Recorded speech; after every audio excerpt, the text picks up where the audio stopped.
জামায়াতের সঙ্গে আসন দ্বন্দ্বের মধ্যেই নতুন জোটের ইঙ্গিত দিলেন ইসলামী আন্দোলন বাংলাদেশ। দলটির জ্যেষ্ঠ যুগ্ম মহাসচিব গাজী আতাউর রহমান ইঙ্গিত দেন, জামায়াতের সঙ্গে সমঝোতা না হলে সমমনা দলগুলোকে নিয়ে তারা বিকল্প পথে আগাবেন।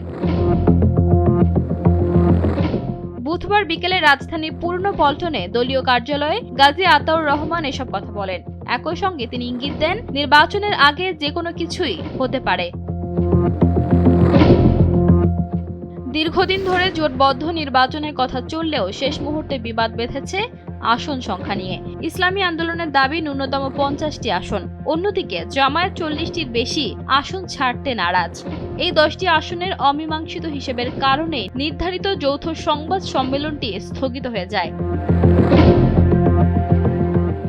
ইসলামী দলগুলো মিলে একটি জোট গঠনের কথা ছিল, কিন্তু এরই মধ্যে জামায়াত আমির শফিকুর রহমান তারেক রহমানের সাথে দেখা করে ঘোষণা দিয়েছেন যে তারা আগামীতে বিএনপির সাথে ঐক্যবদ্ধভাবে সরকার গঠন করবেন।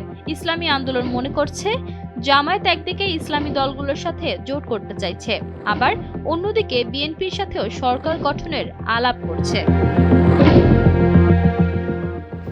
গাজী আতাউর রহমান সরাসরি জামায়াতের রাজনৈতিক অবস্থান নিয়ে সংশয় প্রকাশ করেছেন। জামায়াত একই সাথে ইসলামী জোট এবং বিএনপির সঙ্গে জোট করার কথা বলেছে।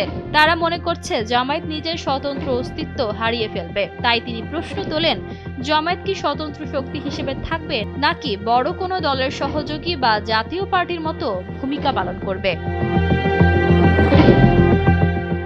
জোটে জটিলতার ব্যাখ্যায় গাজী আতাউর বলেন, আসন সমঝোতার ক্ষেত্রে কিছু সংকট আছে, যা অস্বীকারের সুযোগ নেই। কারো চাপিয়ে দেওয়া সিদ্ধান্ত ইসলামী আন্দোলনকে মেনে নিতে হবে, এই রাজনীতি তাদের দল অতীতেও করেনি। কেউ ইসলামী আন্দোলনকে অবহেলা করলে তাও তারা মেনে নিতে পারবেন না।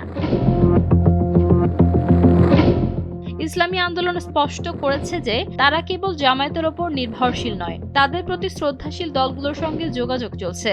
12 দলীয় জোটের নেতাদের সঙ্গেও আলোচনার দুয়ার খোলা রাখা হয়েছে। আগামী 2-1 দিনের মধ্যেই মজলিসে আমেলার বৈঠকের পর চূড়ান্ত সিদ্ধান্ত আসবে। ঈশিতা আক্তার, সময়ের আলো।